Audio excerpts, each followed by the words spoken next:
चलिए मौसम देखते हैं अपन, मौसम क्या है करके। ठीक है, तो मौसम का जो शाब्दिक अर्थ होता है तो दिन प्रतिदिन या घंटे दो घंटे की स्थिति को हम लोग क्या बोल देते हैं, मौसम। यह अल्पकालिक होता है। दूसरा कंडीशन जलवायु क्या होता है भाई, तो किसी निश्चित स्थान का लंबे समय से एक ही मौसम का बना रहना क्या कहलाता है, जलवायु। और यह दीर्घकालिक होता है, लंबा समय कम से कम कितना साल, 30 साल। जलवायु ठीक है ना, गर्म हो सकता है, ठंडा हो सकता है, ठीक है, उष्ण और आर्द्र हो सकता है। इसको हम लोग बोलते हैं मौसम और जलवायु। अब इसके बाद अगर हम बात करेंगे मौसम और जलवायु के और कौन से तत्व हैं, ठीक है, तो सबसे पहला होता है आपका तापमान। यहाँ पर हम बात करेंगे तापमान। तो तापमान क्या होता है, सब जान, तापमान यहाँ पर परिभाषा क्या बन जाता है, वायु में ताप एवं शीतलता की मात्रा को क्या बोलेंगे, तापमान कहते हैं।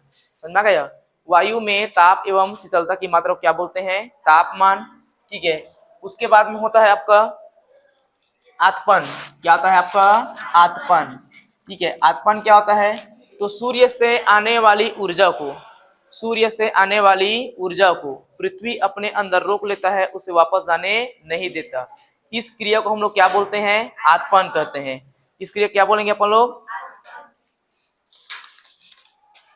उसके बाद में आता है आपका वायुदाब। क्या आता है आपका वायुदाब। वायुदाब क्या है भाई, तो वायु के भार द्वारा धरातल पर लगाया गया दाब क्या कहलाता है, वायुदाब कहलाता है। उसके बाद में आता है पवन। क्या आएगा, पवन। देखो पवन क्या होता है आपका, पवन बोलो तो ठीक है, वायु बोलो तो ठीक है, दोनों को मतलब हवा ही होता है। ठीक है, तो पवन का शाब्दिक परिभाषा क्या हो जाएगा, ठीक है, उच्च दाब से निम्न दाब की ओर। ठीक है, उच्च दाब से निम्न दाब की ओर चलने वाली वायु को हम लोग क्या बोलते हैं, पवन कहते हैं।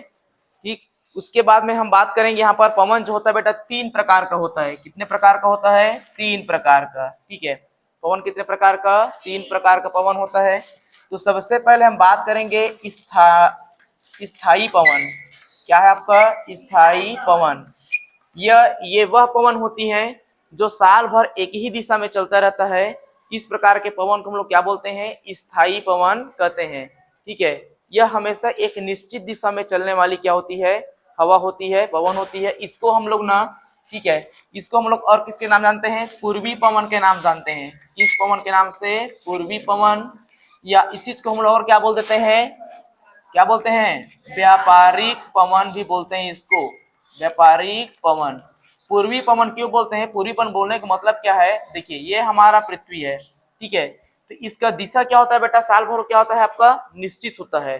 ठीक है, ये एरिया कौन सा है आपका, पूर्व है। ये क्या है आपका, पश्चिम। ये हवा हमेशा पूर्व से किधर की ओर चलता है, पूर्व से पश्चिम की ओर चलता है, जिसके कारण ठीक है इन हवा को हम लोग क्या बोल देते हैं, पूर्वी पवन कहते हैं। क्योंकि यह हवा पृथ्वी के पूर्व दिशा की ओर आ रहा है और इसकी दिशा क्या होती है, निश्चित होती है। दिशा क्या होगा इसका, निश्चित होता है।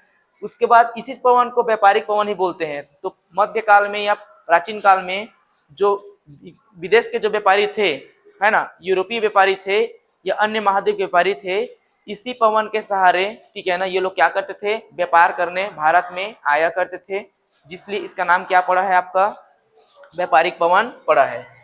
उसके बाद में दूसरा नंबर पर आता है आपका, ठीक है ना, कौन सा पवन आपका, मौसमी पवन। कौन सा पवन, मौसमी पवन। तो मौसमी पवन मतलब क्या होता है बेटा, मौसम के अनुसार या ऋतुओं के अनुसार में अपने दिशा को बदलता है, उसे क्या बोलते हैं, मौसमी पवन कहते हैं।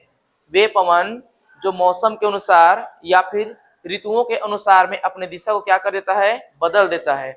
इस प्रकार के पवन को हम लोग क्या बोल देते हैं भाई, मौसमी पवन कहते हैं। ठीक है, इसे और क्या किसे नाम जानते हैं, इसको हम लोग मानसूनी पवन, समझना गया क्या है, मानसूनी। ठीक है ना, मानसूनी पवन के नाम से भी जानते हैं इसको। तीसरा नंबर पर आता है हमारा, ठीक है, कौन सा पवन, स्थायी पवन, स्थानीय पवन। क्या बोलते हैं आपका, स्थानीय पवन। ये वह पवन होता है जो किसी निश्चित क्षेत्र या निश्चित स्थान पर ठीक है ना पाया जाता है या होता है, उसको हम क्या बोलते हैं, स्थानीय पवन कहते हैं। जैसे उत्तर भारत में गर्मी के मौसम में चलने वाली हवा को हम लोग क्या बोल देते हैं, लू। क्या बोलते हैं, लू। तो ये हमारा स्थान है। इसी गर्म पवन को ठीक है ना पश्चिम बंगाल में क्या बोलते हैं, काल बैसाखी।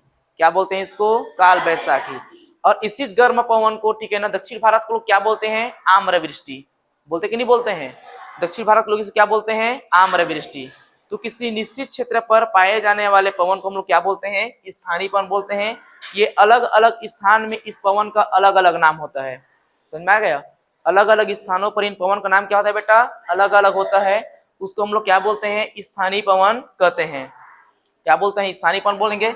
एग्जाम्पल क्या है इसका, लू। हम लोग क्या बोलते हैं इसको, लू कहते हैं। ठीक है, क्लियर है सबका, सबको समझ में आ गया जी। तीन प्रकार का पवन, ये तापमान देखे थे, आत्मन देखे थे, वायु दाब देखे, पवन देखे हैं। उसके बाद में क्या है आपका, पवन भी कितने प्रकार का, तीन प्रकार का। स्थानीय स्थायी पवन, इसको हम पूर्वी पवन के नाम जानते हैं, या फिर इसको हम क्या बोलते हैं, और व्यापारिक पवन की कहते हैं।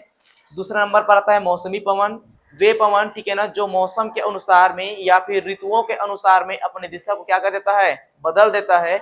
इस प्रकार के पवन को हम लोग क्या बोलते हैं, मौसमी पवन, या फिर हम लोग मानसूनी पवन कहते हैं। उसके बाद तीसरे नंबर का पवन आता है, इसे हम लोग क्या बोलते हैं, स्थानीय पवन। वे पवन जो किसी विशेष स्थान पर पाया जाता है, वे पवन जो किसी विशेष स्थान पर पाया जाता है, इस प्रकार के पवन को हम लोग क्या बोल देते हैं, स्थानीय पवन कहते हैं। जैसे गर्मी के मौसम में भारत में जो चलने वाली हवा है, उसे हम लोग क्या बोलते हैं, इसको लू बोल देते हैं।